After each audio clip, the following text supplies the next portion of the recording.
Mic check.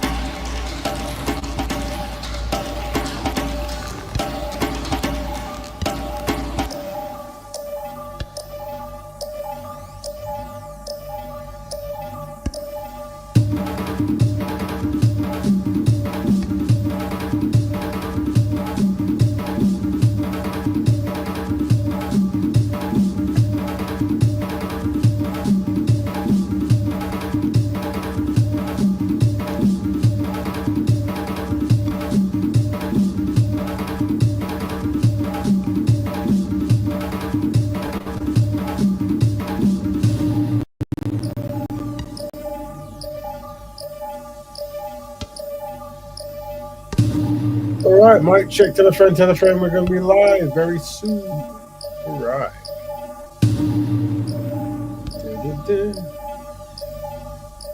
Make sure everyone tune in. There you go. 1 second.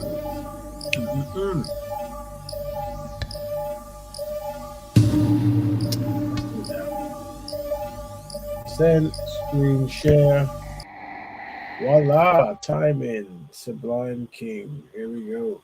Welcome everyone to the Black Brand Broadcast. I'm your host, Rap Raven. This is a 235th episode broadcast where the community comes together to find solutions. This is the place. It is set up every week, 10 o'clock UK time, for anyone in the Black community in the world to come together to discuss solutions and promote the lifestyle of Black Betterment. All right, so here's where we do it. Here's where we do it. Don't forget to follow the Black Betterment Building Instagram page. I shall post it because we can. There you go. Follow that on Instagram if you can. So we start as we always start, where we talk about white supremacy, anti-Black racism, and the Ma'afa. These are the triple tragedies. These are three very big words, but these three big words have contributed to the double dilemma. And that is that we are despised and we're disorganized. It's a terrible fact. Terrible. But with this double dilemma, we have a single solution, and that is Black Betterment. That's right. Black Betterment is a lifestyle of Black people continuously helping Black people. Very simple, not hard, not rocket science, but that is the solution. And that solution is what we promote here. And we work with the community to make that concept, that idea, that template very alluring. How do we do that? How do we brand a concept, an idea, a lifestyle of Black people helping Black people on Black issues?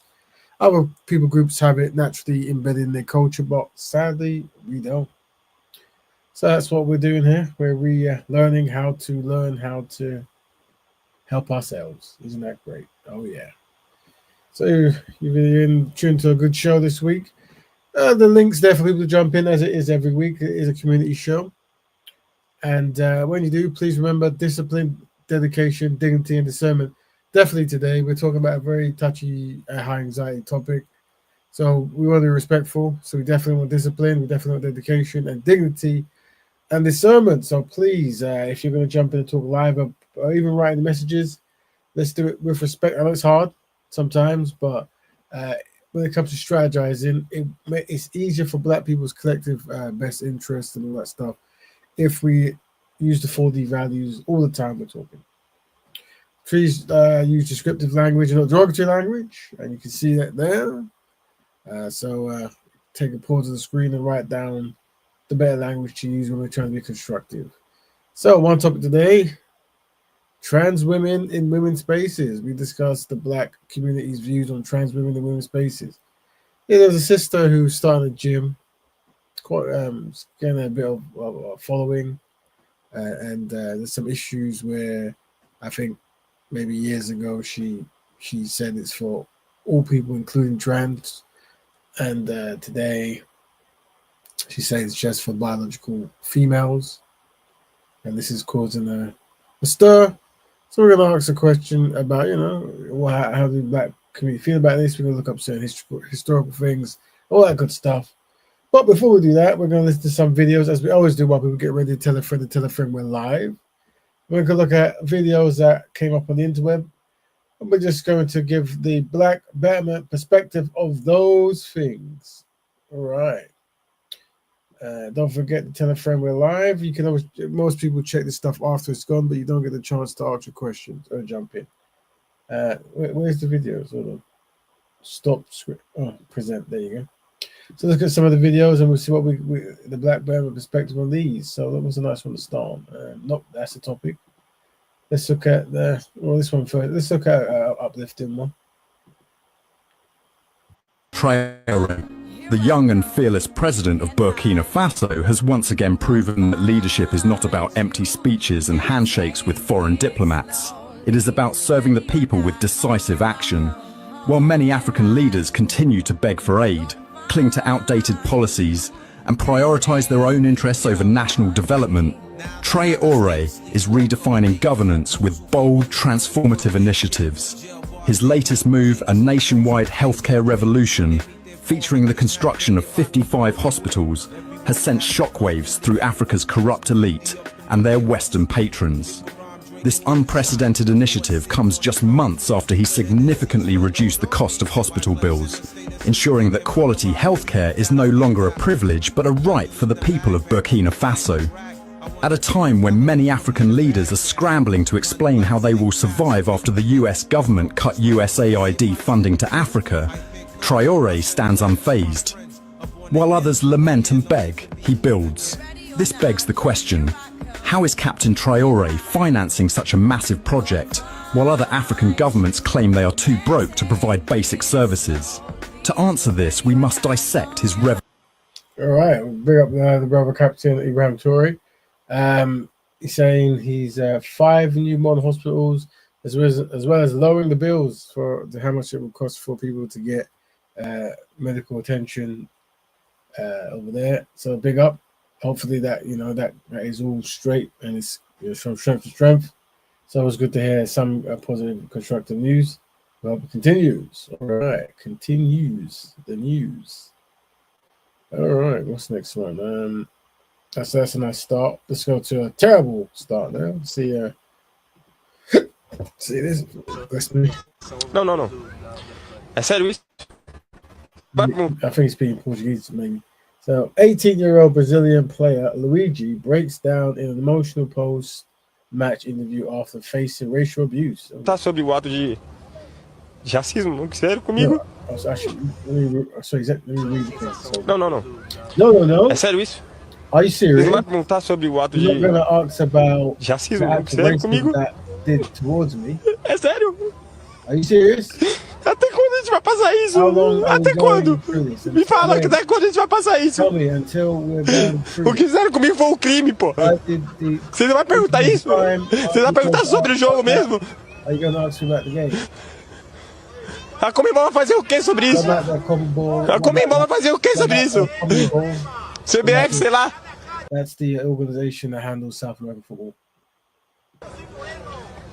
Você não vai perguntar sobre Aren't you going to? Maybe I should pause. Aren't you going to ask about that? isso? Não ia, né? Aren't you going to ask about? Você não ia perguntar that? sobre isso. Mas o que fizeram foi um crime comigo, pô. A gente é formação. Aqui é formação, pô. A gente tá aprendendo aqui. We're here to learn.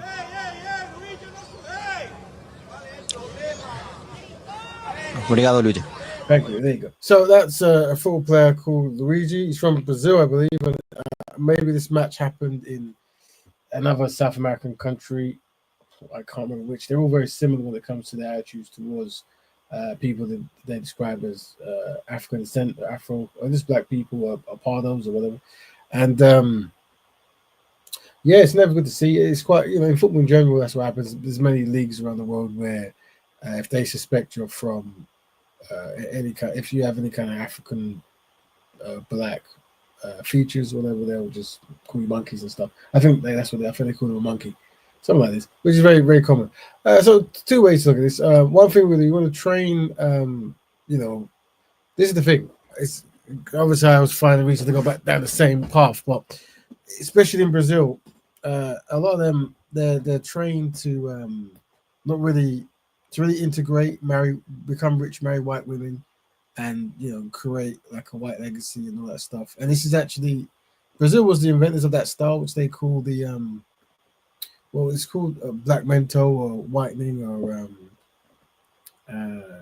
there's another word they use in Spanish places, something lassa, so I can't remember.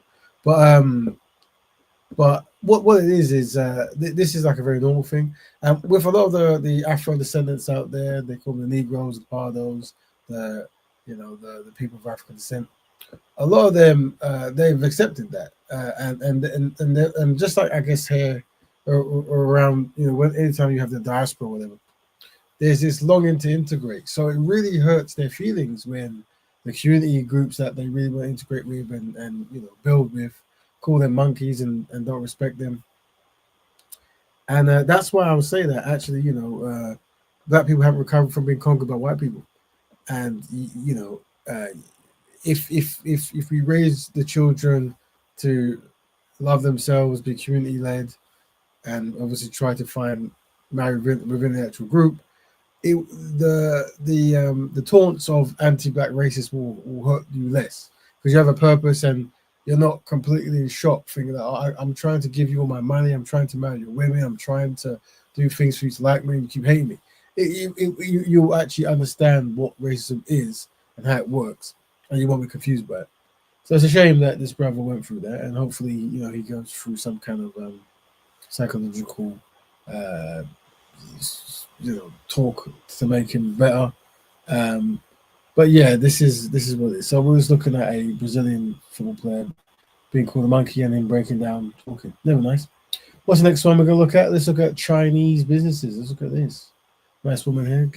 It's really important. Asian Americans were redlined from opening businesses in white neighborhoods because white people didn't want Asian Americans operating in their neighborhoods and didn't want Asian Americans profiting off of white people. But because the positionality of Asian Americans is weaponized to oppress black people, Asian Americans were being given loans to open businesses in black communities, even though black people were not able to receive loans to open businesses in their own communities. And as I've said before, as a result of this, black wealth is essentially paid out twice when it goes to other communities: Chinese, Jewish, Indian, Korean, European, Anglo, all that stuff. They understand how economics works and how communities are sustained. They understand through economics, marriage, and this kind of stuff. It's usually black people who are confused by this, and that's why we teach black betterment. But this lady over here from China, I think her podcast is based upon telling truth. It might be seen as some kind of like shock value stuff because she's telling the truth to black people. It's quite shocking, but she's highlighting the things that her community has done, as well as like white government structures and how it has not benefited black people. So let's have a listen. Asian American businesses, once when the individual pays for the goods or services, and then again when the Asian American business owner removes the profit from the community. Because usually people open businesses in their own communities, and this is mutually beneficial, where the business owner is making a livelihood off of providing goods and services to their community, and by being a member of the community, they're contributing and they're investing back into the community. This is an ideal situation, and that is not what happens with Asian American businesses operating in black communities. There you go. So she was just breaking down there how China in America, but it's all over the world, how hard it is for black people to actually get loans and redlining, this kind of stuff, to build actual economic structures in their own community. But other communities can get it.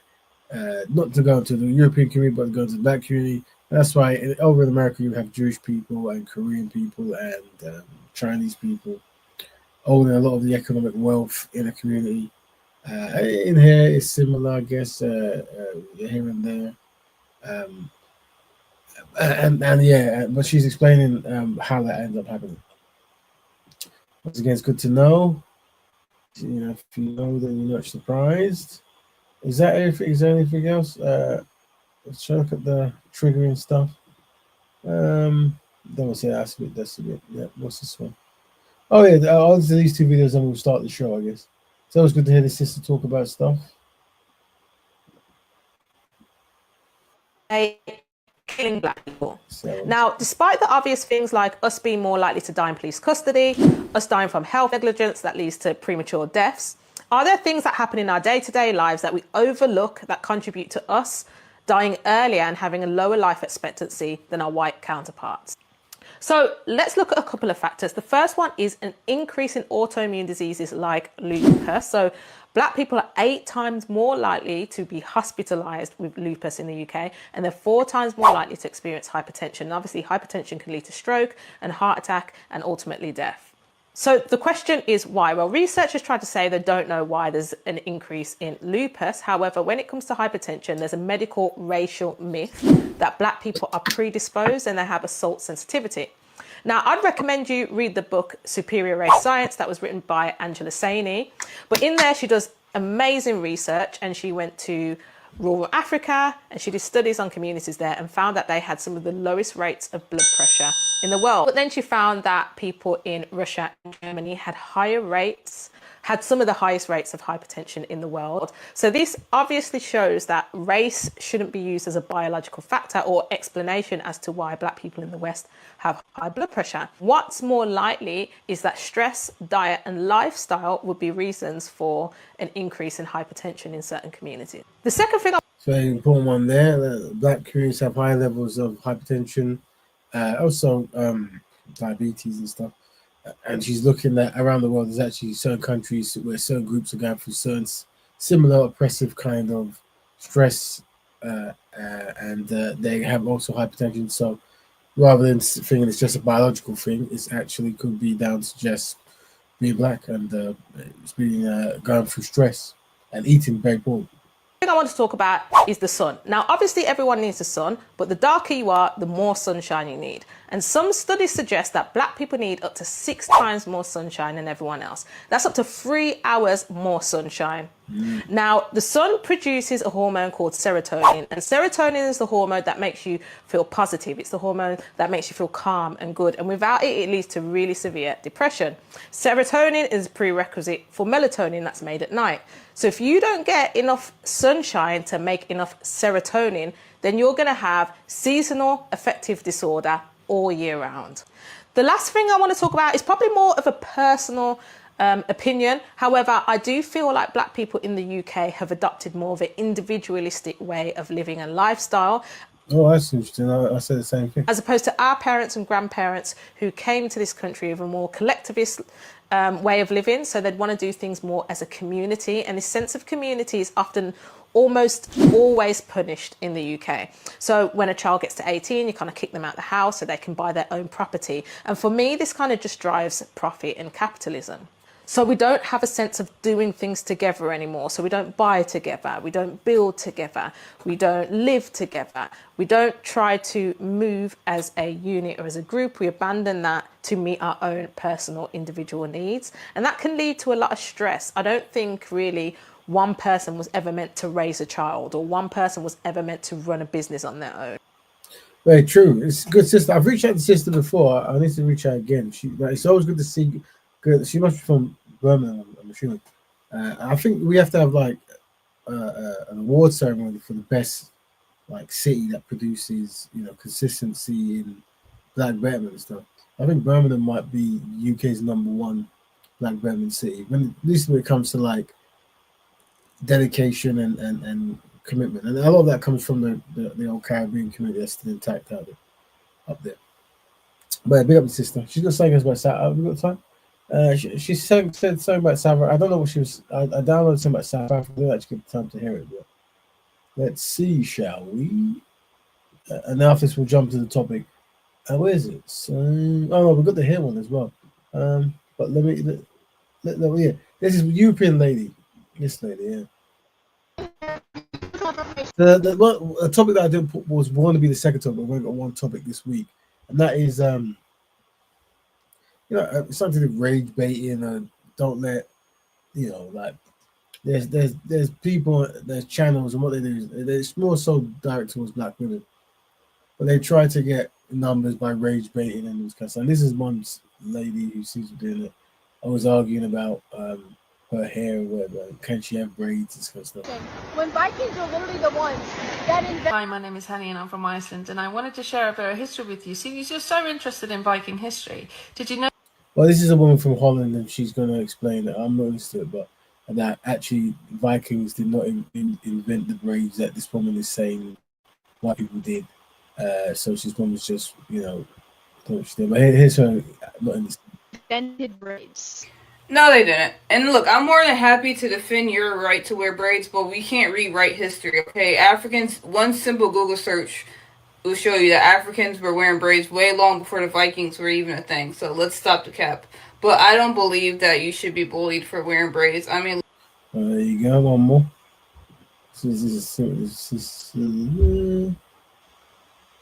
Wear braids. I've been seeing a lot of hate comments about my braids, saying it's offensive. Yeah, don't ever bite the bait of Europeans or whoever just saying, "Oh, okay," and then people get angry. Disgusting. Because they use that to promote their shows and to say black people this.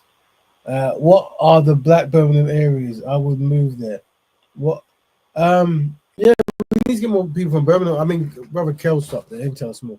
But Birmingham seems to be a better place just for black Birmingham. And just you can say, like, even the way I see some of the podcasts coming out there and the way they communicate and talk, you can tell they still have that kind of collective spirit and London and other places. I don't know where.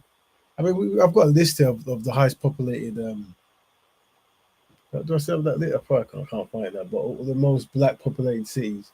And don't get me wrong, pound for pound, London's got a lot of black people. There's a lot of people here generally, but as an overall percentage, it probably has more black people in London than anywhere else. But when you look at the percentage of how many people are in the city, there's others that technically are better than it. Listen, can I type in London?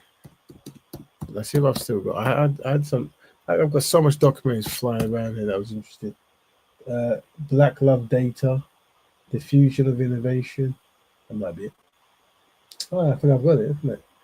Have I written down London? Here we go. I got it written down. So London, black population has 13.5%. According in 2001 of black people. That's 1,397,869. I believe. And then Birmingham has is that right? Is that can't be right? 125,000. Yeah. But once again, I think because the pop. Yeah, so 11% of Birmingham is black, but is that right? Is it really only 127,000? Really? That is quite small. So yeah, so that's putting London to shame. That London's got so much black people, but Birmingham is so much smaller, but they just seem to be more tight knit. Is that right? I gotta look that up again. Is it really? Let me type that in Google. Birmingham black population. Hold on. Give me 7 seconds, family. Birmingham black population.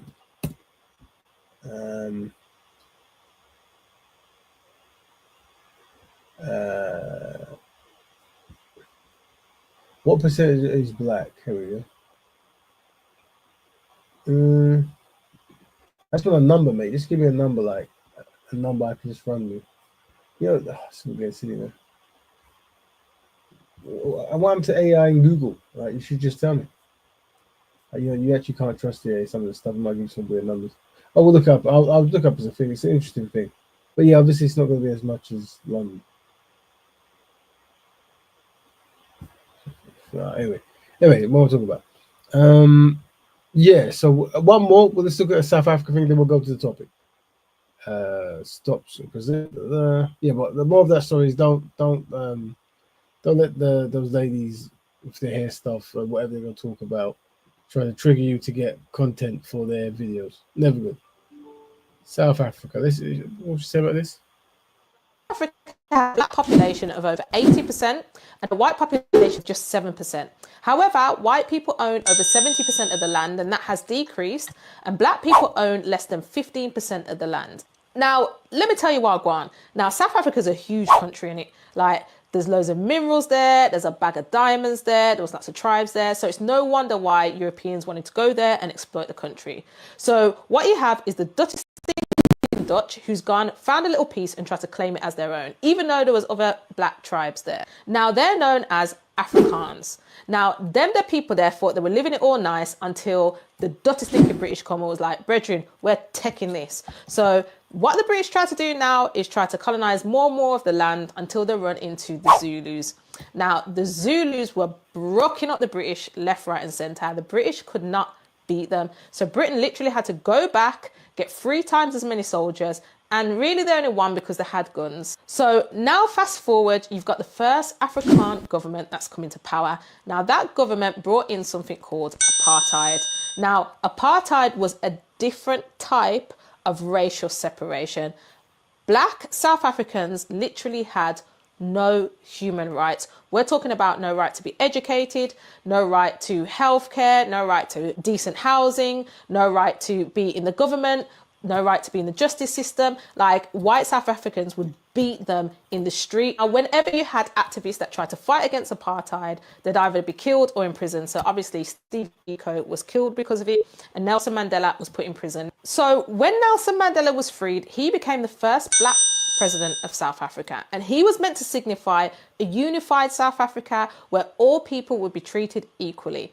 Now, he didn't redistribute the land and ensure that black South Africans had access to the land that was truly theirs. Now, no shade to Nelson Mandela, because you don't know what you do in that situation. Maybe he really did have hope for a better future, but that's not what's happened. So now we have a South Africa with huge disparity gaps. You've still got towns in South Africa where black people are not allowed to go. Now we're seeing a sort of embargo being put on South Africa because of this redistribution that's happening that ensures black people have access to the land in an equal and fair way. Now, you have to remember that South Africa has a lot of mines, a lot of diamonds, and there are a lot of black people in the West who wear these diamonds, and there are still companies owned by African people who exploit workers in South Africa. So we have to be really careful about how we indirectly support the exploitation and oppression of our people. Big up the sister there. Big up the sister. All right, now we're going to start the show, Diliodo. Okay, let's go. So that's just the intro we do, looking at algorithms and video. Where's the thing gone, man? Is it that one? I think so. Ah. Wait a minute. I'm just trying to share something, but I don't know. Present. Where is the thing going? Before present, you must remove your media. Okay, cool. Oh, it's because the intro's there. Remove. Cool. They all look the same. It's the black writing. It's hard to tell. There it is. All the same font. That's the thing with branding, you see. You just get confused. Anyway, trans women in women's spaces. We discussed the black community's views on trans women in women's spaces. Cool. Well, so yeah, let's look at. I actually downloaded. There was a sister. I need to promote a page. She collated all the videos together. So a few of them. So I'll probably just use those. But the sound was a bit all over the shop, so I had to really fix it for. And then I had to blackify it just in case. So let me find that video that allows us to do our show. Big up the sister who made it. We're just gonna watch yours and then comment as you do. Where is it? There you go, black and white. This here. Let's be honest, okay? Training in a This woman just start with this is the sister who's doing the gym.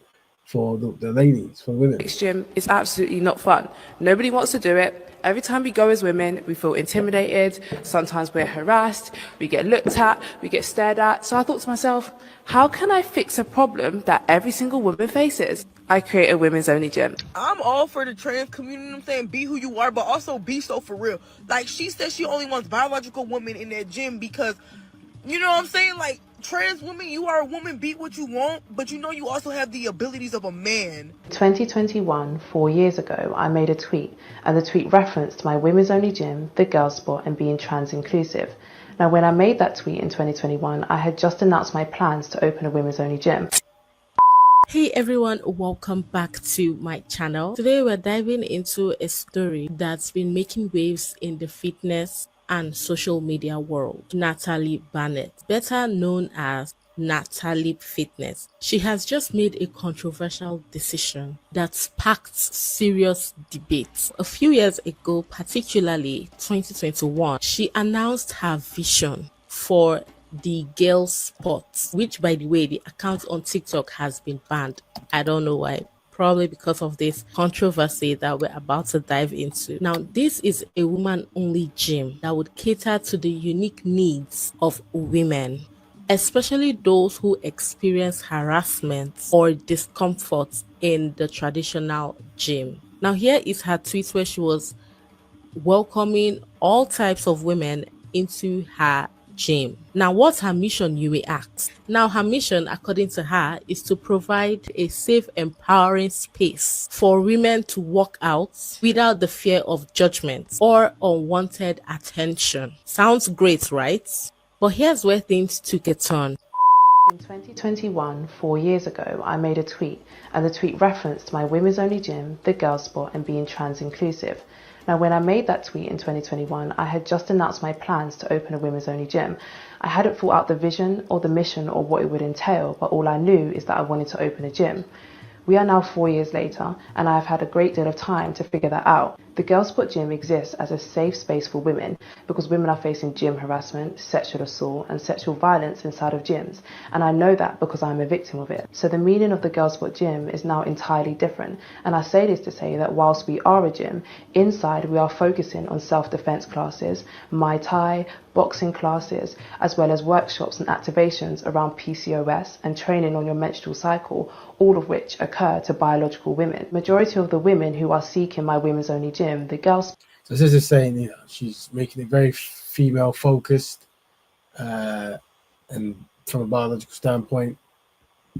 Are coming here because they have faced some level of gym intimidation or sexual violence and assault that has been perpetrated by men. So as the owner of the gym, it is very important to make it clear how my women's only gym will be operating, and it will be operating as a single-sex space for biological women. Now, we do believe that everybody deserves a safe space, and there are many gyms that are starting to have mixed cubicles and changing rooms so that individuals can feel safer and more included in these environments. But the Girl Spot Gym as a standalone is a female-only gym because it is imperative that I stick to the vision and the mission and ensure that these women feel safe. So there you have it. In that we've got some comments. The gym owner influencer seems to be a massive content trashes men constantly. Is that the lady talking about? But her business. So what if she wants females only trans? Are you saying that she? Well, I don't know what this sister says, but the concept of a woman being harassed isn't new. And if women want to make gyms so they're not harassed, that's like a good idea, a normal thing to do. I don't know if this woman's making content about men learning, but it wouldn't even matter. Like an understanding that women are harassed by men, so a space where they cannot do that makes sense. Literally other places. Let's go. Cool. Go. Recent announcement, she revealed a big shift. She made a decision to open the Girl Spot only to. Part 2. Here's the issue: if trans men, biological females, turn up looking like bearded, beefy dudes, she can't turn them away. If trans, I think they cover that here as well. Like, if a person who quote unquote transitioned from a female to a male, that person is technically allowed in the gym. Here's what it is. Honestly, I don't think people care about that. Like, the real issue when it comes to the whole trans community stuff really is men transitioning to women and using their men status to be able to bogart and win competitions and get in. And it's a very man thing to do. Dominate, invade. I don't really hear too much stories about trans men doing that to men, because they can't, because men just push them away in it. And we're men. I'm a man, we know. So that's why no trans man, don't get me wrong, you can walk amongst them, decorate yourself, but when it comes to that actual challenging and that kind of stuff, you're dealing with a man, and a man, it gets physical stuff. Biological women. This came as a surprise to many, especially since she has previously expressed support for trans women being part of her gym community. uploaded a video explaining that I named my women's only gym the Girl Spot so that it abbreviates to the G Spot so that men never find it. A man, of course a man, commented on that video and he said, the way she tweaks there, maybe she always has some issue with men, it seems. Embarrassing. Good luck getting any women to sign up. LOL. You see, I announced the opening of my women's only gym on Sunday the 2nd of February. Today is Sunday the 9th of February, so it's been exactly 1 week. In the space of a week, 8,602 women have registered their interest for my women's only gym. That is called the Girl Spot and abbreviates to the G Spot so that men never find it. You see, when men think that women-only spaces will not work, that confirms to me that women-only spaces will work, because the joke was never for you, sweetie. The joke was for the girlies. And sometimes, just sometimes, you need to ask yourself, why am I so bothered about women-only spaces? This decision hasn't gone over well with everyone. Some people... So yeah, I noticed there's a lot of trans people, but also black women who are not best pleased with this. That's always quite shocking to see. Are calling it out as transphobic, accusing her of not following through on her promise to be inclusive. I'm not gonna lie, Natalie, I want my money back. Because when I donated to your gym, I thought that it was a space for all women. Sis. So is there like, obviously this one, is that a septic ring? I know that, you know, people have their fashion styles, but I've noticed there's like a movement of the LGBT group and the feminist group and stuff, and that's like maybe a unifying bond. And obviously there's this kind of union between lesbians, feminists, and all that kind of stuff. Black women who are in that kind of world, and obviously in that kind of world, they're all defense of trans women. Sorry, yeah, because they're part of that kind of group, and so there's more of identity to the trans than maybe the black woman who does support trans and stuff, like not really recognized as a black woman. She's trying to sort a business out, and there's not too many black women who are that successful in business, and she's trying to focus on women's needs and that kind of stuff. So let's carry on. Trans, all women. Well, you're saying she hates men. Yeah, so I don't know the sister who runs the gym. Don't know her history or what it is. But for me, it's more principle. It's more principle, as in, what is the principle of a black person who wants to create a gym for women, a black woman that is, and she doesn't want people who are born male in there. That makes sense to me. Right? I understand that. I can understand why trans people won't be best pleased with that.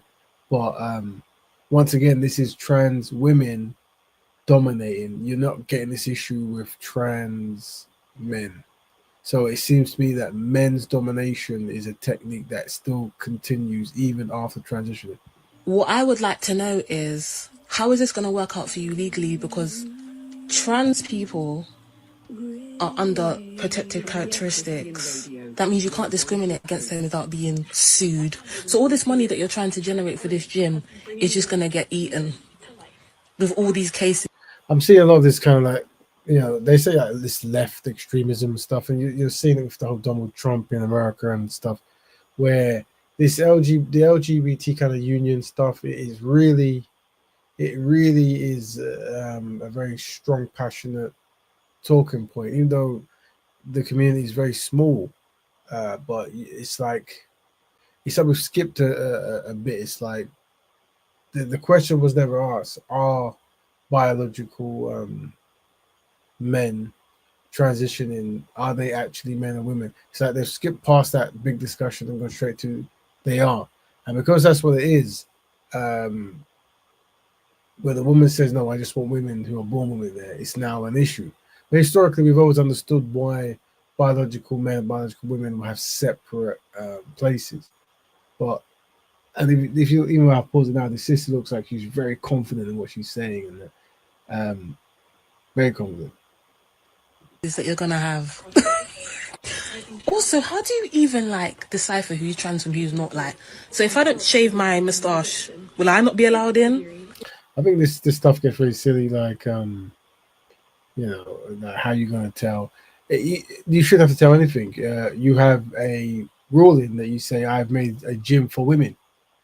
It's for biological women, and that's what it is. That's what it is. I'm 5'10". Will I not be allowed in? Well, being tall shouldn't, unless you were born a man. Was this individual born a man? And this is the thing. We want to be very careful just playing the silly card when someone tries to state something.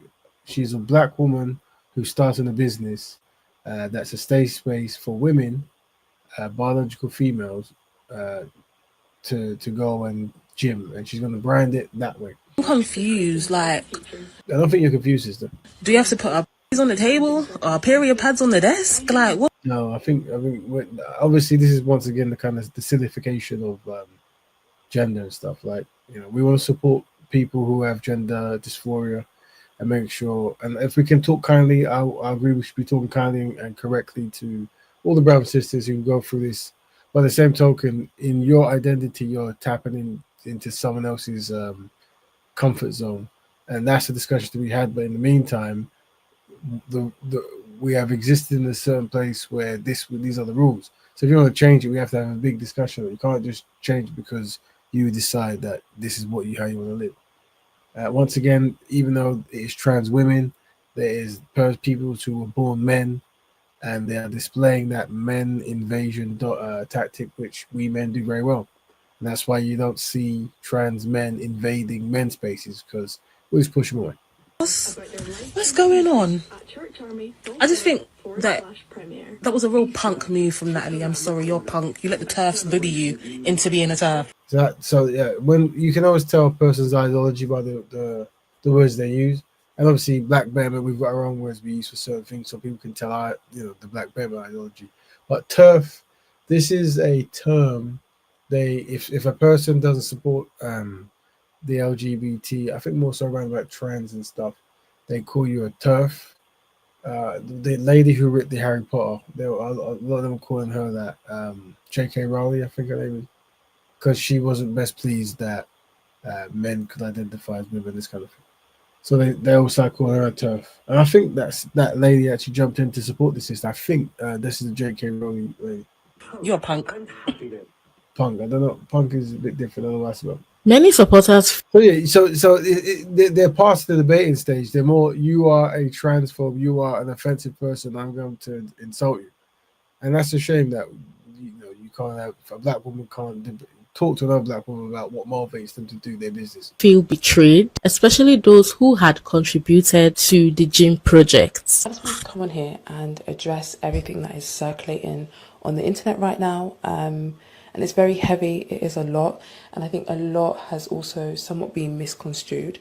And for anyone that doesn't know what I'm talking about, essentially I posted a video and I said that my women's only gym, the Girl Spot, will be operating as a single sex space, so it'll be female only. So at this current time it won't be trans inclusive. And I want to preface and say that this decision was not made lightly. It took me 4 years to make this decision, and I spent a great deal of time speaking to trans women.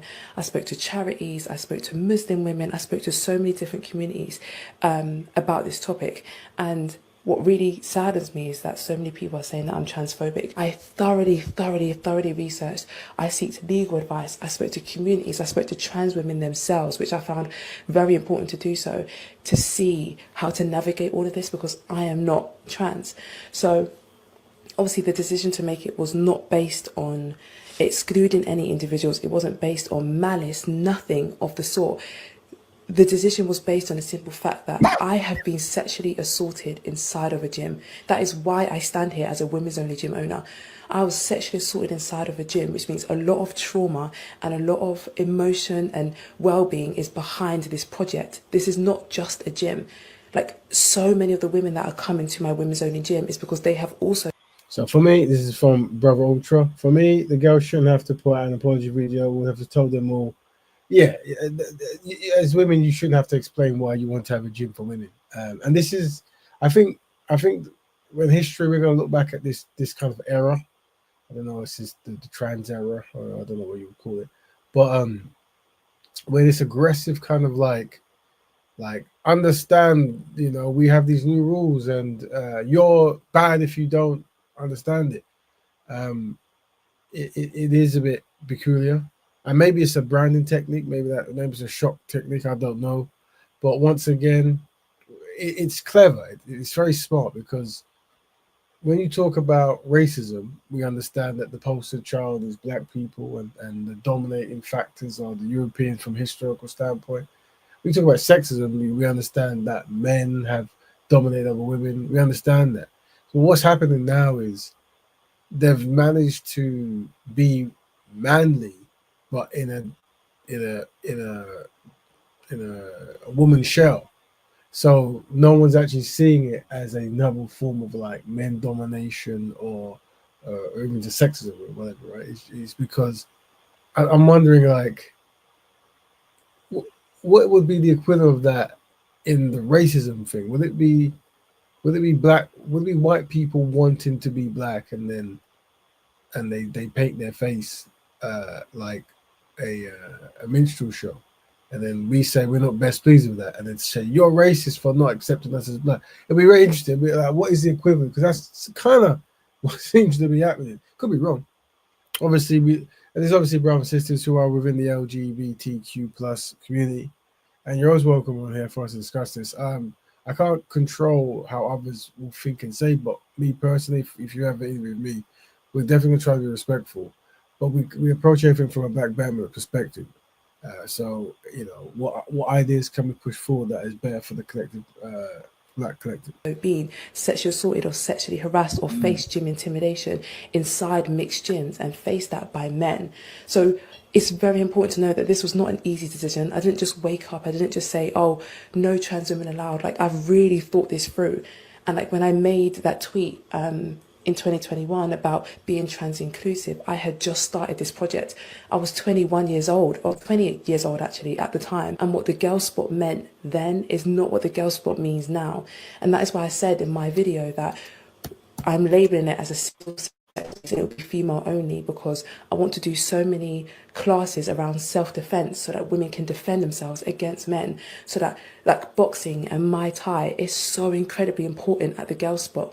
And I want to do classes on like PCOS and like hormone imbalances and training on our menstrual cycle. So it is very much female orientated, and I so strongly believe that everybody deserves a safe space. Like if you are a true authentic follower of mine, you know that I am not transphobic. You know how much I stand for safe spaces for everyone. Now, I want to pause here for a second and talk about something important. This situation really highlights the challenges of creating inclusive spaces in today's world. On one hand, you have the need for women's only space that protects women from real issues like harassment. But on the other hand, there's the question of how to include everyone who identifies as a woman, including trans women. And that's where it might not be their goal. Their goal might not. They don't. They've got their business structure, and I'm not welcome to go there, but I understand it, and I support it. Gets really complicated. A lot of people that invested in this gym came out to air their minds. Women's only space, and then excluding trans women, who are some of the most vulnerable women out there, and face all. I think, and that's the thing, that discussion of people not viewing trans people, no matter how they present themselves as women, is an ignored, seems to be when they respond. All of the violence that you claim to be protecting women from is transphobia. She said it has nothing to do with being transphobic if you listen to her explanation video. So the whole thing is just really, really dicey. This gym situation is so funny to me because that diva got a couple comments from TERFs and was like, wait, let me change the branding, the marketing and the ethos of my brand overnight so that I can have a couple of TERF customers. And honestly, you know what? I hope that they have a returning membership to your gym. I hope when I walk in, it's literally just JK Rowling and her friends. That's kind of fierce. Wait, I love that in her video as well. She's like, so yeah, I suspect this person strongly is a trans woman. and this person is using the term TERF to describe people, so that's a kind of like somewhat derogatory term towards people who they say don't like trans people, and they obviously mentioning J.K. Rowling as like the queen of the TERFs and this kind of stuff. It's for biological women. So when a bunch of trans men rock up and they're all 6 foot and they're jacked and they have beards and full body They won't be 6 foot jacked with beards. You're not gonna really get that with trans men. hair and they're queening out with all the girls, mother. When we're talking about transphobia, I want you to know that we're mainly talking about trans women. Therefore, transphobia can be compared to, and mainly is, misogyny. When we see people, specifically world leaders, talking about transphobia, you always hear them talking about transgender women in sports, women-only spaces, etc. Because they do not like femininity. They are inherently misogynistic. Who's they? I'm not understanding what this person's doing. They do not care for women. Is this person saying that the trans woman doesn't care for women? If they cared for women, they would show that. Like, a lot of people are not. I don't get that, because that kind of, if that individual there, then I would agree if they're saying that a lot of these trans women are showing misogyny when they're trying to dominate women's spaces and not allowing the women to express or explain what they want to have happen in their own space. Finding it funny with her decision. I don't have many thoughts on this women-only gym other than how the fuck are you going to be able to prove that someone is a biological woman when they try to come into your gym? How? How are we going to try to prove it? Are you going to have them drop their pants in front of you? Like, what is it?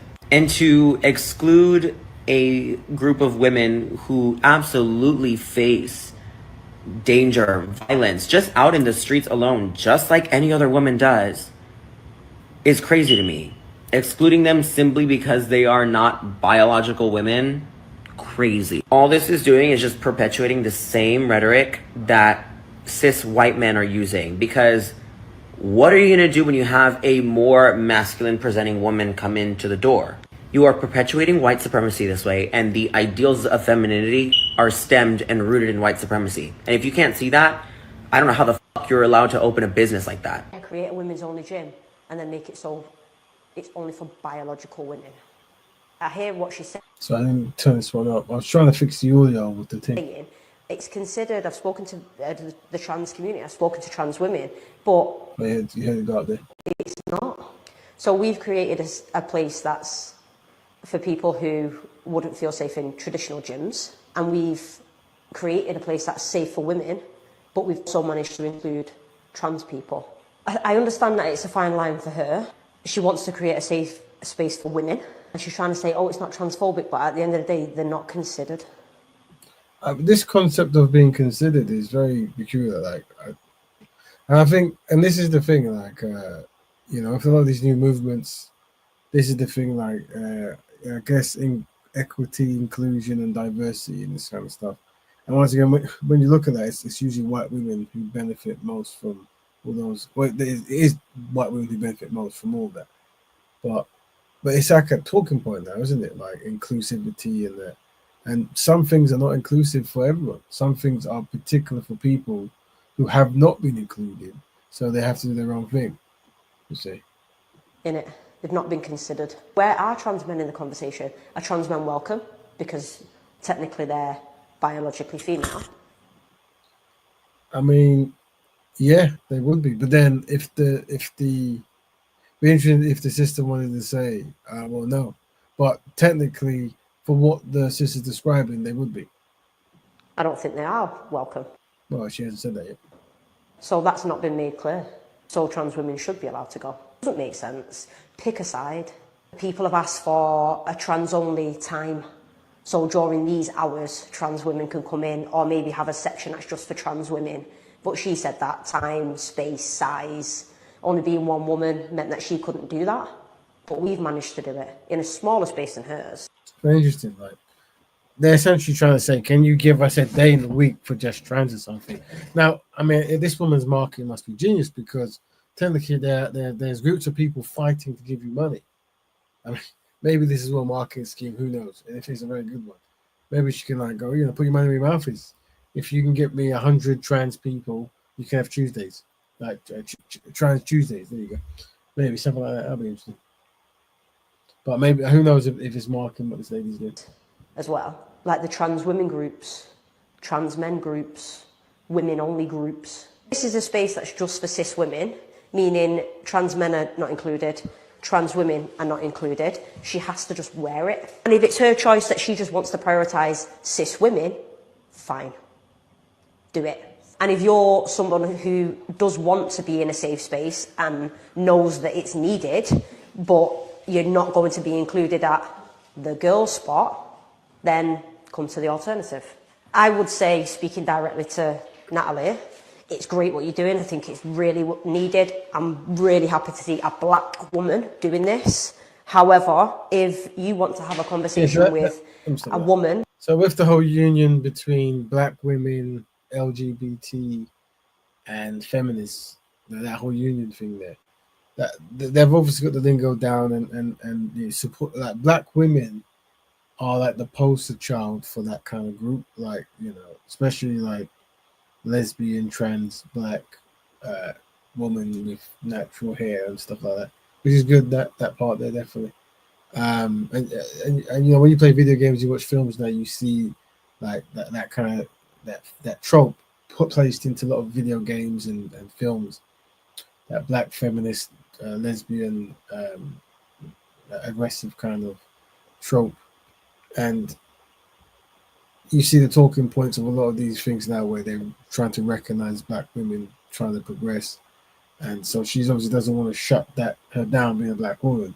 But at the same token, the rules are everyone's included. You see, she's not best pleasing. And someone who identifies as gender non-conforming, who have done what you've done. Gender non-conforming. What's that one again?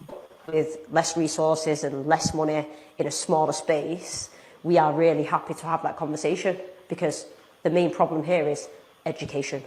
Drop us a DM. Me and my partner are really happy to talk about it, because it is needed. That conversation is needed.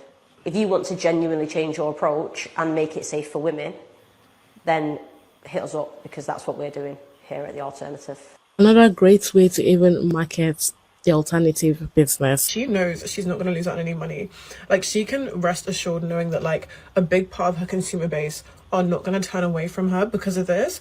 Like, she's very much able to rely on the fact that like transphobia does run so rampant within the black community. I think one of my biggest wishes for like the black female community would be that we become... She says transphobia runs rampant in the black community. Well, I hope not. I would, if that is true, I would say to, see trans people as someone who has a dysphoria, and therefore meaning their mind is setting them in a place where they're not going to be best pleased with what they see. So you want to have some kind of care consideration, but I think where it becomes challenging is where the LGBT and the trans community try to then use their biological birth strength to dominate in areas where women are. And that's where I was going to have issues. More secure in our womanhood, to where we wouldn't have to subjugate the population of women that experiences the most harassment and like the most sexual violence, etc. Like, at the moment, like, I'm sure Natalie B. Fitness doesn't have an issue turning back on the things she said in 2021, because 2021 was very much a like political correctness was at the forefront of everybody's minds, and it wouldn't really serve her well to promote her brand in this like exclusive mindset. Like, now with this rise of conservatism, there aren't really any pitfalls to her exhibiting transphobic rhetoric, especially within the black community, where so many people's perception on gender is informed by like religion, or even like the values that we've come to adopt, even if they're not inherently cultural values, like the values we've come to kind of like adopt. So like, even if she does come out and apologize, which I really, really doubt, but even in the instance where that did happen, she's not going to change her business plan, because a big part of her consumer base, which is going to be women of color, specifically black women, like, they're not gonna ride behind trans people on this issue. Like, they're definitely not. People barely care about gay rights. They're not gonna care when it comes to this kind of issue, which is like really, really... She's saying that, but there is a high population of black women within these movements who wear the septic ring and stuff. who are making these videos towards her. Unfortunate, but I feel like that's why she knows. She knows that, like, regardless of the controversy online, her pockets are still going to be lined, because unfortunately a lot of people like don't care about issues that don't affect them. Because if there's an opportunity to stand above someone in the social hierarchy, like, people are going to take it. Time and time again, the Black community has shown that, like, if there's an opportunity to kind of be above someone. Why do they never check the fire alarm in all these videos? You hear what's going? Is that a fire alarm going in the background? Because of the way that we've been subjugated, if there's an opportunity to now you're above someone, like, people are always going to take the opportunity, like, and this is just another example of that. Wow. Just even making this video, I'm looking at different people perspective about this whole matter, and my eyes are being opened. So what's next for the girls' sport? The gym is still set to open in 2025, but now it's clear that Nat has to navigate some serious public relations challenges. A woman commented on my video and she was like, "This looks like it was made for little girls. Please add some grey, black and blue." Babe, let me explain something to you. I need my women's only gym to be so pink, so cutesy, so girly pop that it serves as a natural deterrent to the male species. I need the way she's speaking is almost like branded,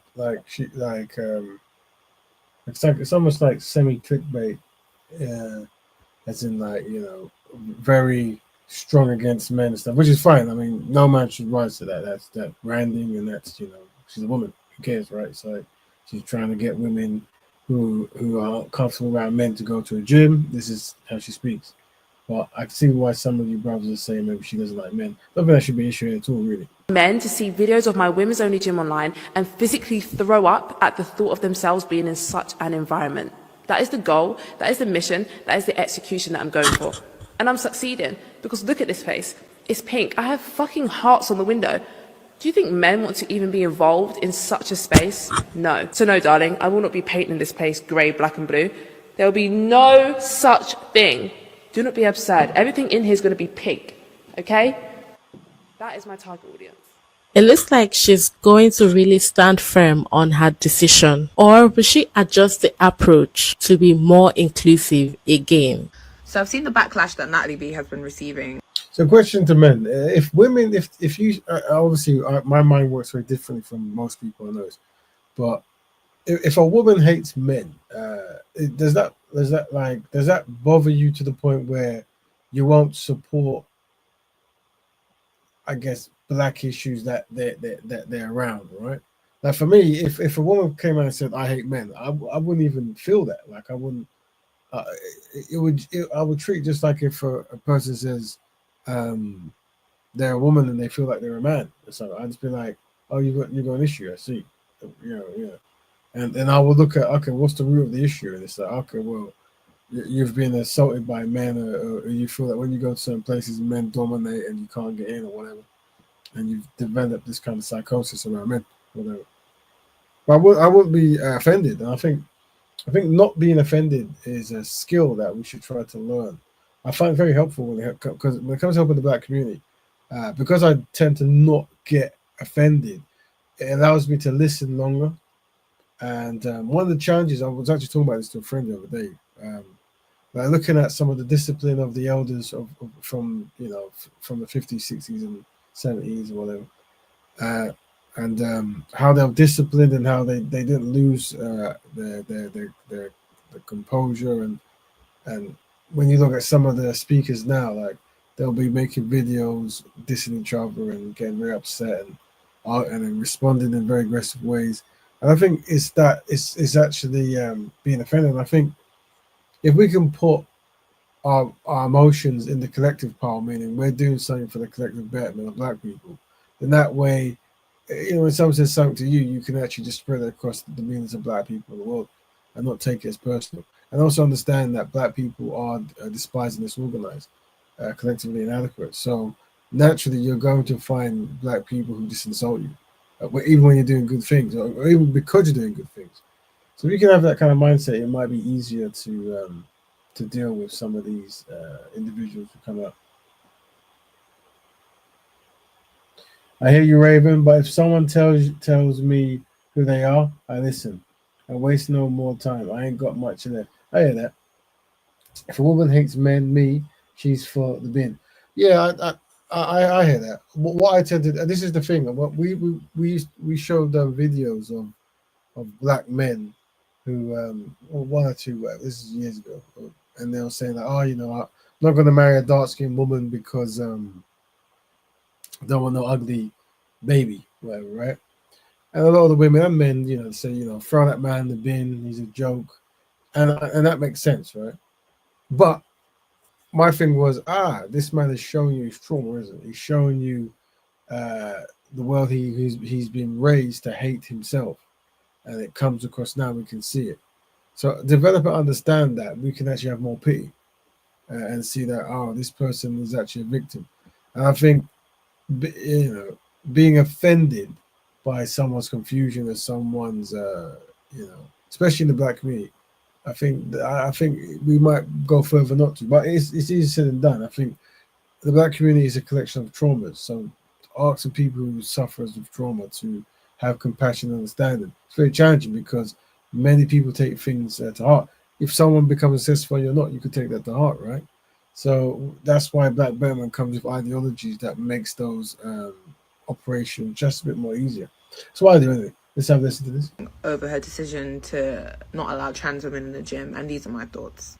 If you don't understand why the trans community is upset, then quite frankly, you're not a logical person. She came with this whole ethos and business model that it's going to be a woman-inclusive gym, and she did clearly state that it was going to be open to trans women. And then years later, she recanted that whole statement. Now, anyone directly or indirectly affected by this has a right to be upset if we're keeping it a buck. And if it affected you directly, I'm sure you'd have feelings about it as well. Now, that being said, I do think people are twisting the narrative to a degree. I've seen about 100,000 comments saying she needs to refund trans women. Trans women funded the gym. I'm not sure how many took the time to look at who donated to fund. It'll be good to hear the women's perspective. Obviously, the people speaking here on the show are men, but women is something that impacts women. Women, and we would talk to the males, the trans males, about it, because that we shouldn't. Because like I said, if it, like there has been, I've seen some scenarios where trans males are arguing with men or women, and they start getting physically aggressive. Not that women can't get aggressive, but the styling of aggression is very manly, and so that's not really, women don't really have that option. You see? And that this is why sometimes we say you might feel like you're a woman, but you might not understand how it is to be a woman because you're not a woman. But you can dress like a woman and be treated like one. So that's one thing I guess they're trying to do. Well, the brother, if you're saying who cares if anyone's offended, I think I always say this to the black community, right? Rather than see things as in like not caring what people feel, whatever, look at everything as a strategy. And it's like, what way can we operate that makes collective progression easier? And what tends to happen is if we become aggressive and we use terms and we mock certain groups, that then becomes the kind of like talking point and the news flash. And then everything else is hidden. And then when one person wants to operate, they go, yeah, but you talk to that guy who's a transphobe or whatever. So trying to minimize that is a good strategy. And that, and that's why the saying was, I don't use that kind of language because one, it's not nice, and two, it can be used to undermine black progress. And someone might say, I don't care if it's not nice, but then you should care about the second one, you see. It's that kind of thing. That's how I operate.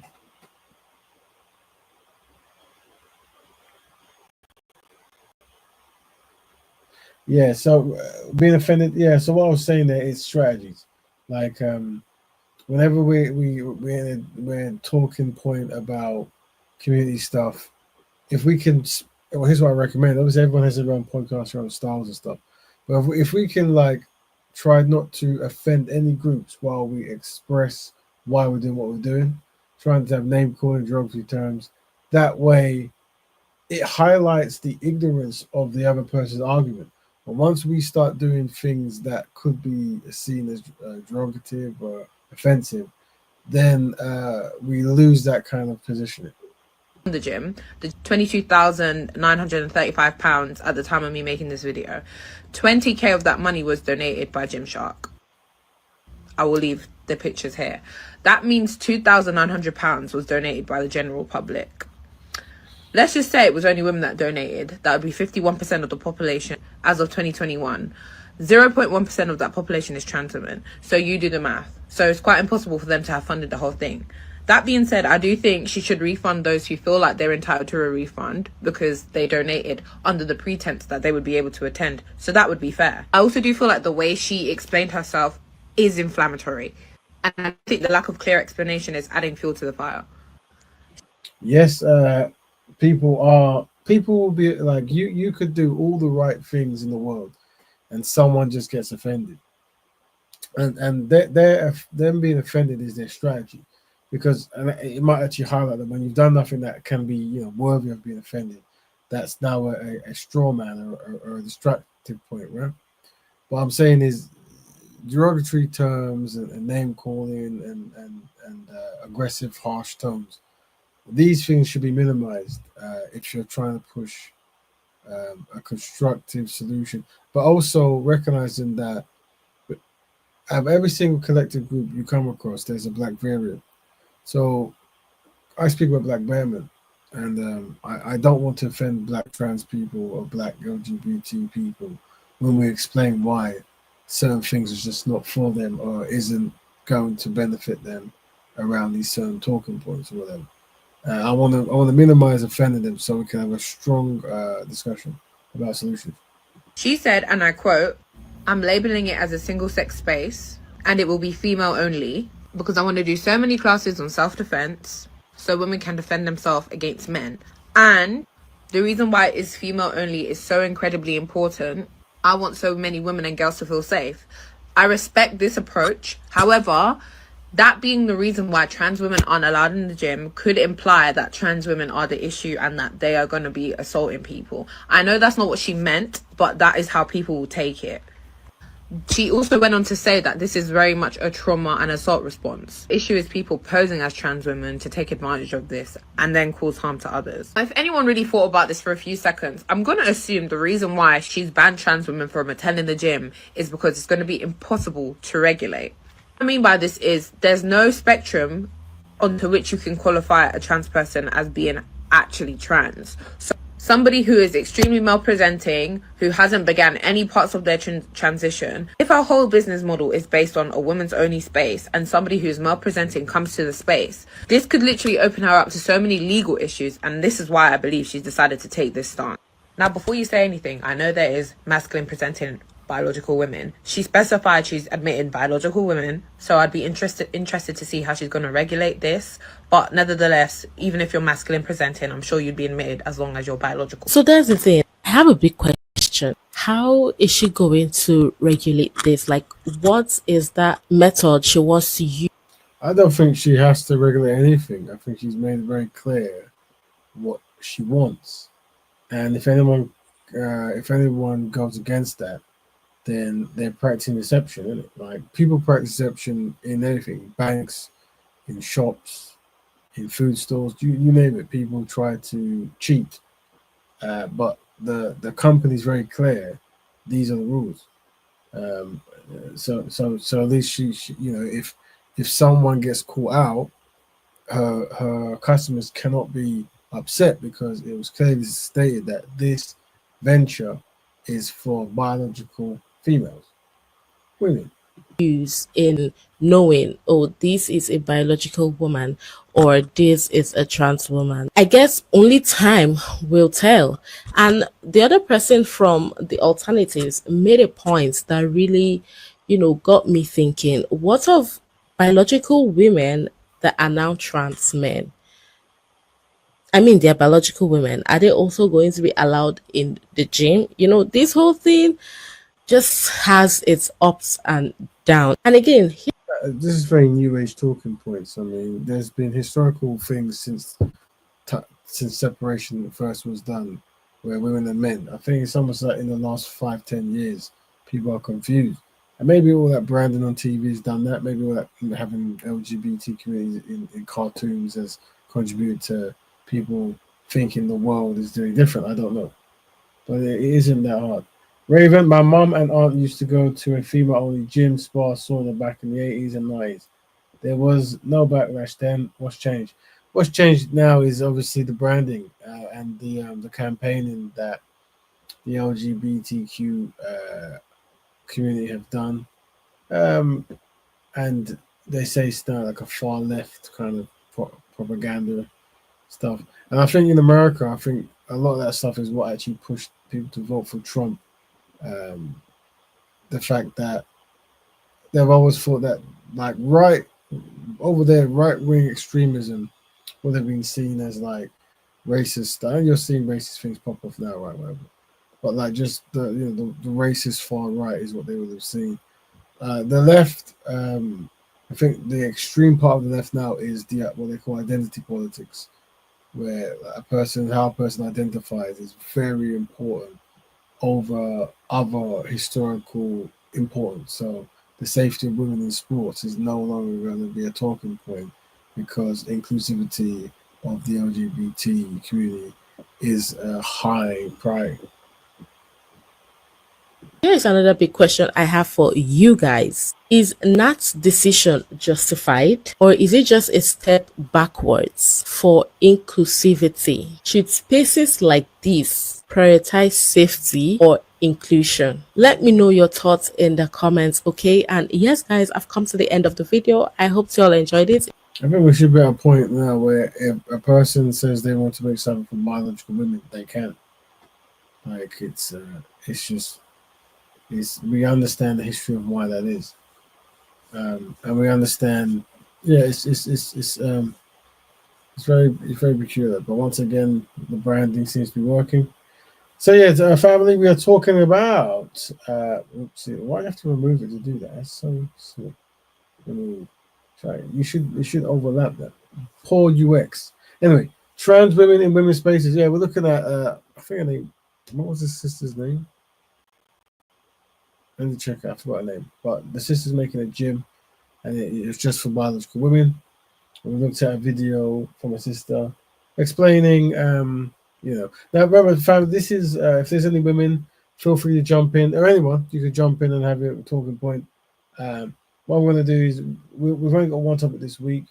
If biological males have to be excluded, keep my wife, daughter, and female friends safe. So yeah, so with men, we kind of understand 100% why a woman would want to have a space for women.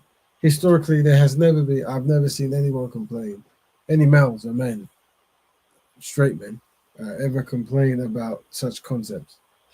And it's interesting to see trans women who are men, male, even though they might be female presenting, and obviously there's a variation between how successful those are. Some can really blend in, take or give, while some no. But either way, that's what they're trying to do. But the fact that there's this pushback, it makes me feel that really is I don't know, it's very problematic as we're seeing. There might be. I've got 1 or 2 videos, maybe with other people complaining. Let's see, gym talk, emotional. We're seeing what videos I've got. Oh yeah, here's some response from people. I guess I think this is a whole same gender loving man. Maybe I don't know. You're going to create a women's only gym that's meant to be inclusive for women and safe for women, and then come out saying that it's only for biological women, right? And your reason behind this is to say that you were assaulted, so therefore you do not want other women. I mean, I would say that the branding, the campaigning, the cartoons, the shows, the movies, the bottles of alcohol with posters and pictures on it, I think they've done a successful psychological job where the trans community really feel that a trans man or a trans woman can just enter a space for a biological person. that it's like they've done a very good branding, very good, because it's these individuals who are making these videos, they're they know what they're saying is a fact. They know that it's the correct way to do, and everyone else is wrong. But there was a time where this wasn't so. So the discussion to see the transition needs to happen, right? You need to. It's like I was saying about. It's what I was saying. If you don't know, like, there's a lot of obviously campaigns to interject LGBT people and lifestyles into movies, cartoons for equity and diversity purposes and stuff, right? And I was saying the strategies that other groups of black, more so the black group would have, is no one wanted black people anywhere at all, all over the world, Jamaica, America, Brazil, whatever, you name it, right? And what black people will do is they'll just create very cool stuff for black people. So salsa or tango or hip hop or jazz or reggae or bashment or Afrobeat, whatever, right? Just create things that are so cool that actually other communities goes, you know what, we want to put this in our films because it's just so good. If you're an LGBTQ plus individual, making whatever you're doing very alluring or very cool, it's like, you know what those trans or gay people are doing is so cool. I just need to put it into films. I need to put it into cartoons because it's just so cool. Rather than it's an agenda and you want people to accept something, so you just put it in there and people are just going to change their views. It doesn't necessarily always work that way, if at all. So yeah, that's let's carry this to this gentleman. The women to get assaulted again. Do you not understand that women, trans women, are not the ones doing the assault? You're perpetuating this idea, creating this false ideology that trans women are the ones doing the assault. It wouldn't matter, and there are trans women who have assaulted many people, but that's not the issue. The issue is this is a space for biological women. Not doing the assault, it's men. Speaking from experience. So they wouldn't have to tell you why. They would just say, I've made a space for women, for biological women. It's because of the campaign is why someone has to say biological women or cis women, this kind of stuff. But it's for women. It's for people who are born women. And what's happening is women are feeling unsafe around men in gyms and movies, right? So they create their own gym. But if trans people are feeling unincluded and not safe, then they can make a trans gym, right? And obviously because trans is 0.7%, you can say it's a trans-friendly gym or whatever.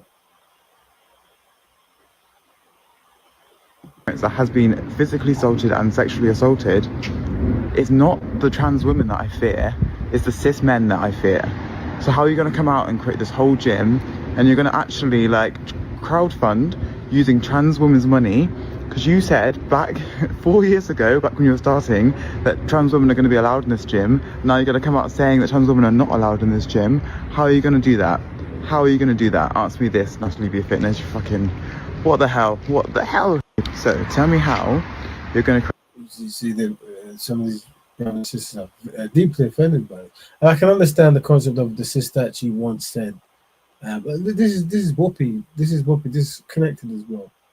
Let's play Whoopi Goldberg. This is not. It's connected. This is Whoopi Goldberg. She's on a show called The View. I think. These are men. Whoopi defends men competing in women's sports. Competing against women. You're assuming that the women are weak and just can't do anything yourself. So I think what this is looking at is there's a video of a man playing volleyball. Sorry, there's a video of a trans woman playing volleyball, and this individual hits the ball at such a striking pace that it knocked out or very injured the woman, the girl on the opposite team. And that's the video they showed. And Whoopi's trying to explain something about her science. You're assuming that the women are weak and just can't do anything yourself. Here, have you seen female athletes? They know what they're doing. Mm-hmm. So I'm not. And the thing is, playing sport. I mean, I used to play sports. I still play sports. If you play sports, you play sports well. But I was playing sports very intensely from a kid to. To an old guy, whatever, right? And there is, for someone who plays and who more so plays sports, right? It's a very different attitude to people who don't even watch it, who don't really watch the sport, and they're looking at things from inclusivity stuff, right? Or they're quick to indulge in fantasy, like Serena Williams and her sister and stuff. This is probably one of the greatest tennis players of all time, as in like the spectacle and the skill set and the history for the sport of tennis. They could be the greatest, right? This is what it is. However, they're women. So if you ask them, can you beat a man? First of all, in the world of sports, this is not a conversation. No man has ever sat down and go, I can beat a woman. It's unheard of. Just like no heavyweight boxer goes, I can beat a lightweight. It's unheard of. It's like in the world of sports, when you play sports, you don't talk that way. You look at things as their own spectrum. That's women's sports, this is man's sports. So there's never a competition. But if you ask them, they'll say, yes, I can't beat any of the top 10, 20, 30, 50, 100 men at tennis. Like, it's a different game. Yeah. But people who don't watch it and they tap into the fancy and spectacle of sport, and they tap into the stereo, they will say, yeah, the Williams sisters or whatever, they can beat, Pete Sampras or whoever, all the other men who've played very well throughout the hundreds of years of tennis, eating strawberries on the hill or whatever. Not sure what's going on or why this is an issue. The same for me as when people say, oh, I don't know how I feel about you. You do. God doesn't make mistakes. No. And the challenge. So I don't know where this is going, but yeah, and obviously someone's just, I don't know if they're playing video, but they're playing videos of women getting really hurt, beat down and it's not a thing. Like, exhibitions, people could do it to make money, but generally in sports, men do not want to play with women. It doesn't work that way, but we can appreciate women's sports for the skill and the technique and the uniqueness of it. But it's two different things, two different outcomes, two different ways of playing, two different body types that produce different results. We understand this as sport players and sport fans who play sports, watch sports, play video games about sports and try to recreate those video games to match real sports. The thing is, people like me, I might learn how to graphic design, I might learn how to animate, something like this. Most of the guys who I grew up around in school and stuff, if you could take these guys and put them in a room and ask them, you could ask them, can you name every single team in the Premier League? And they go, of course I can. And they go, can you name like 10 members from each team? Of course I can. Can you tell me who won the World Cup in '94? Of course I can. Can you tell me who the best player was in '94? Of course I can. Okay. Like, literally, they have a wealth of knowledge of sports, a wealth of knowledge. Like, it's unrealistic how much the average football fan knows about football, or a rugby fan, or a cricket fan. Like, it really becomes like, epic biblical proportions of sports, of data, just data. When you're into sports like that, you understand how sports operate and how people operate, because you watch it all the time, you play all the time. When you don't watch it, it's all like, women fight men, it's all be inclusive. But the actual outcome of what's going to happen, of being that woman being hit, of being that person who can't get in the team, we're going to understand it because we're there. Football is travel, that's why. Ultra, remember? Okay, there you go. Yeah, maybe, yeah. Now let me play one more sister's response against the sister. I found down another black woman. Yeah. She hasn't got something. You waited until people gave you money and you had your business to then come out and say that you're actually. And that is a standpoint they can go to. Like, you said you wanted all people, and then you waited for the money. Although some citizens say, well, what is the percent? But then they can say that someone might not want to fund it off of it because it doesn't include the LGBTQ members who are not women and stuff. Transphobic. Because when people were asking whether this was a trans inclusive space, this was obviously people asking whether they should invest their money. And what's interesting, if the LGBT, that itself is a strategy by adding T onto it. but almost like 100%. Well, that's too much. Maybe like 80 to 87, or even 90, maybe 100% is about trans. Like, obviously, maybe homosexual or gay people have got the rights and what they needed, but it seems to be the majority, if not all, the topic around that is around trans. Very new kind of phenomenon. Money into your business to have a safe space to exercise in. And you knew that. That's conniving and that's sneaky. You didn't open your mouth to say, yes, this is a trans inclusive space. And especially when you've been trying to fight scammer allegations. Is there any videos of people that support the system? This system? Because obviously I've seen a lot of not. I'm sure there's plenty, but I didn't really see any. But obviously I wasn't looking. But it seems like there's a lot of videos of people not best pleased with it. All this time you've been trying to get this business up and running. You say, yes, there's a trans inclusive space. And then once you actually take the people them's money and open the business, you now tell them they can't enter. That's a scam. You're a scammer. That's really nasty. Because it's very convenient that you didn't mention that this wasn't trans inclusive before you had the business. Now that you've got the gym and now you've got the business, now you want to say, oh, actually, by the way, thanks for the money, you can't enter. And your reasoning doesn't even make sense anyway. All right. There you go. So another customer not best pleased. Let's see if there's anything else. Who's that? Nope. I've got the individual stuff. I think I've played that already. Right, I've got this guy's stuff. I mean, this guy's probably got on the internet specific. Oh, there your stuff, mate. Let's see if there's any other. He looks a bit involved. There's this. Who's this? Is this one? Come onto TikTok. Okay, so this one was obviously got a presence on social. Let's see if it. Oh, okay. This is a LGBT person. Looks like. Hi, I'm Amelia. I'm a trans woman. The only thing that I take issue when it comes to your video is, and this is something that I deal with quite a lot, is this idea that trans women are automatically seen as a danger. I don't know if the sister is saying that. I think it's protocol, isn't it? This is a place for biological women.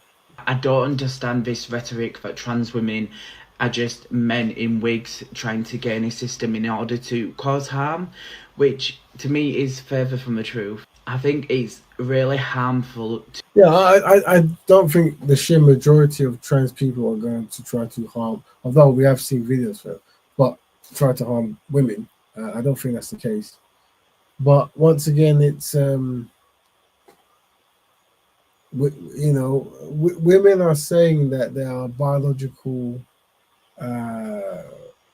things that happen and biological realities, and they might not be comfortable around people who are born males, and that they have a right to do that. Just like a trans community, they might not be comfortable around people who are not trans in certain scenarios, and we have to respect that. And if they want trans spaces, we have to respect that, right? I would respect that. If a trans person says, I've made this trans building and it's just for trans people to go through trans stuff, I go, you won't see me there, my friend. I won't be there at all. Please be with you. To dawn this stereotype, because trans women are not men. Trans women are not just men doing this to gain a system to harm people. And for those really we're talking about trans women in women's spaces. This comes from a black woman opening a gym and saying it's just for biological women, and many black women are not displeased with this. This is obviously not a black woman. This is a person who was born male and identifies as female. And I don't know if they go to the gym, but if they wanted to, I'm sure they would, find a good space for it, but they're not welcome, apparently. Ultra, I'm glad you are married. You really have some. Okay, this looks like some kind of trying to think again.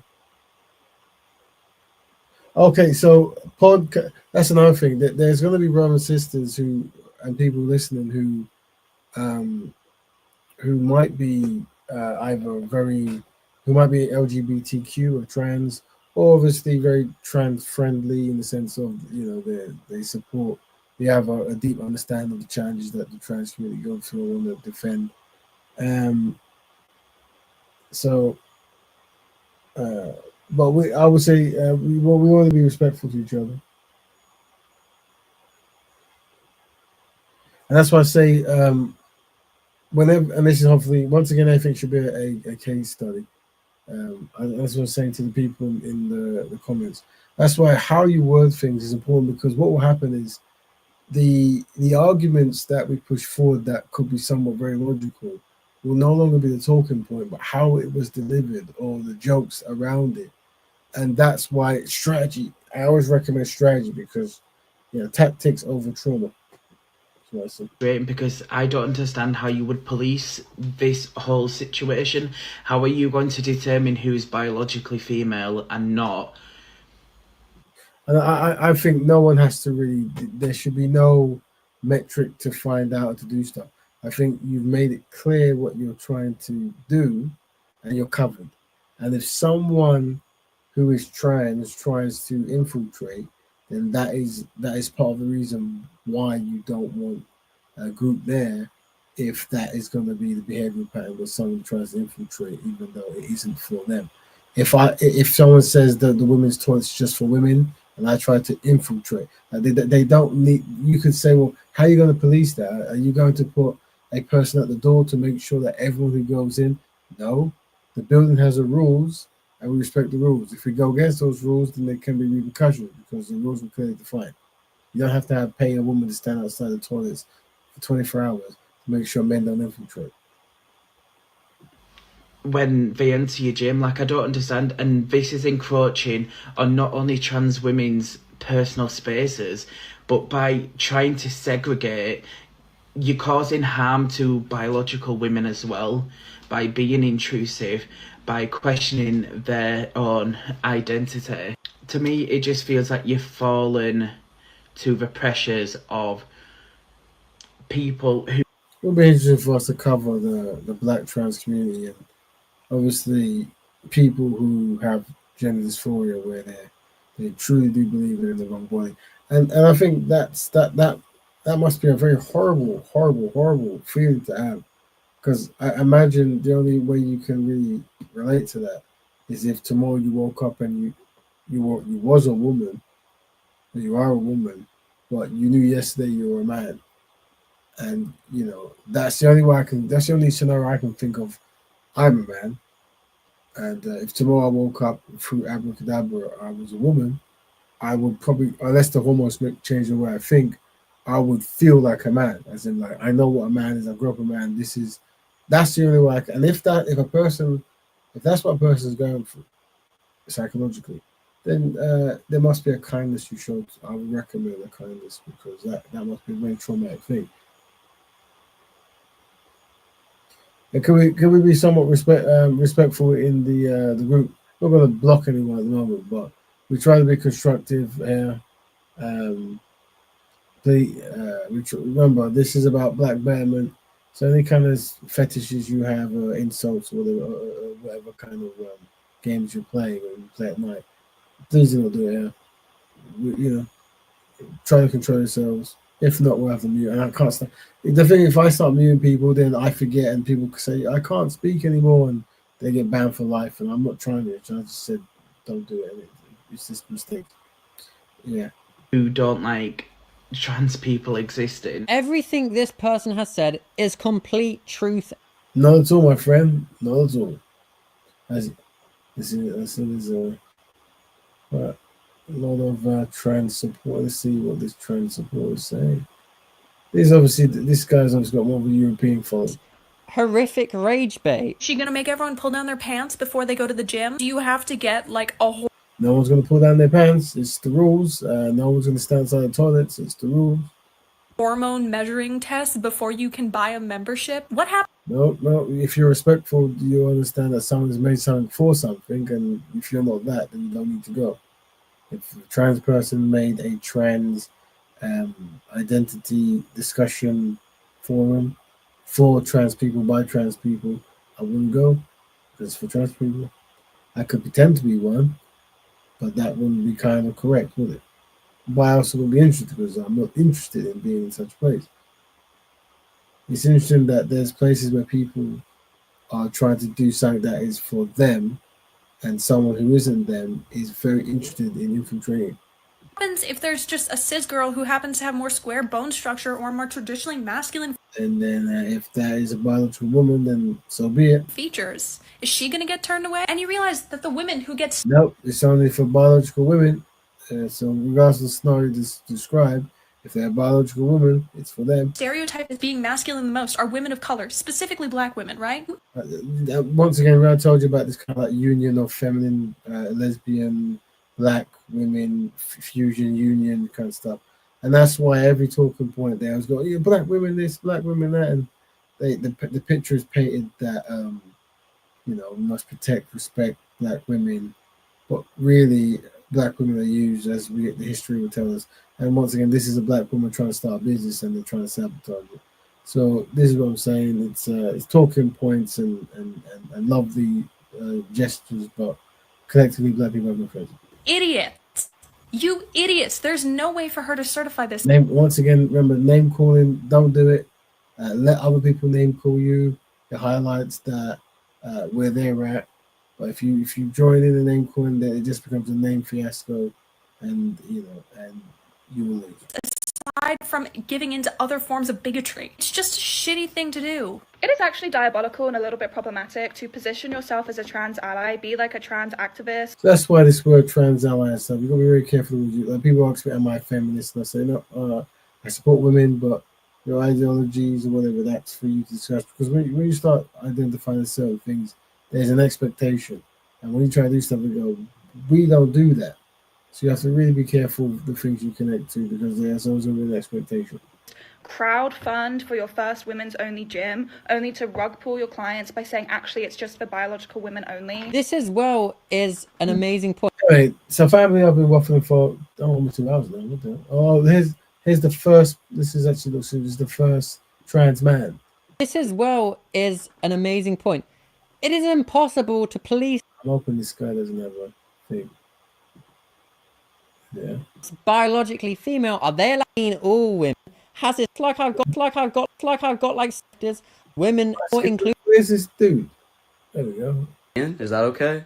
I just want to know what kind of trans investigations you plan on doing to police this J.K. Rowling gym. It could have been this. That was a trans man. And once again, J.K. Rowling is a poster woman for anti-trans turfism, according to these individuals. Isn't there? This is a black person's perspective. Yeah. We're going to end the show very soon. If you want to jump in and talk, feel free. We're just going to listen to the last few videos. Well, with black women and other women of color choose to align themselves with transphobia and TERFs, mainly because once again, someone says TERF, so you know the ideology that they're part of. Women of color have always been over scrutinized and over policed when it comes to presentations of gender and femininity, right? Historically, socially, whatever. And we're still living with those impacts today, specifically in the world of sport and fitness, right? Caster Semenya, Iman Khalif, Duty Chanda, Brittany Griner, Serena Williams, all these women who are women of color and have been told or perceived as more masculine or whatever because of the way they look, because of the way they carry muscle, whatever. And so for black women to align themselves with misogyn war as well as transphobia is really interesting because they'll come for you too. Historically, they've always come for black women's femininity. Historically, they've always come for women of color's femininity if it doesn't align itself with whiteness and with a very specific view of what it means to be a woman. And obviously this links with the move right and the rise of conservatism. This is all just complete truth. No, not said. This is not said. Okay, this is. I'm gonna end it there. All right, a lot was just said there. We've actually almost come to ours. The family, it'd be good to get a women's perspective, but maybe we can part two it and follow through it and all that. Poo it. How do I remove this? Remove there. It's good to hear the women's perspective. We usually don't just have men, aka mansplaining, whatever they call it, But people, is sometimes a bit touchy topic. I'm tired. I'm going to literally fall asleep any second now. Big up, brother, podcast, podcast that you are. Big up, Ultra, also big up. Let's go through and see who's live in the house. Big up, Leon, of course, good contributor there. And big up, who else we got? Ultra's been going quite in. As Chronicles, big up. There's so much of one thing that I can't see the others. But anyone else, most of the people don't have a speaker. They listen after the show's gone. Let us know if you want to cover this topic again. If you got anything you want to ask, you can ask now before we go. Let's remember this show's for Black people, so it's a pretty straightforward concept. We dedicate 2 hours in a week or an hour to solutions for Black people, but we're promoting Black Betterment because it is a solution. It could be very well appreciated. And that is Black people and Black issues turned into a lifestyle. And we refine our lifestyle, we give our opinions on that. And obviously, I say try to be constructive, but try to be kind and considerate to trans people.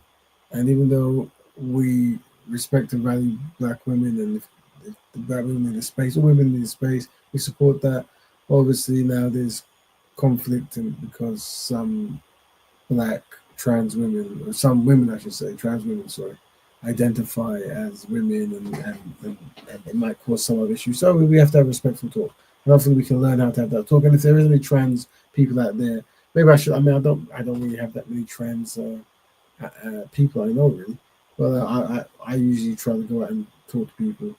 So maybe we should set up a discussion with the trans community at some point about many topics. But if there's no other things, family, I'm going to end it there. I'm literally almost half an hour. So I'm going to go. You guys have been fantastic. For everyone, Black Batman to all. Tune in next week.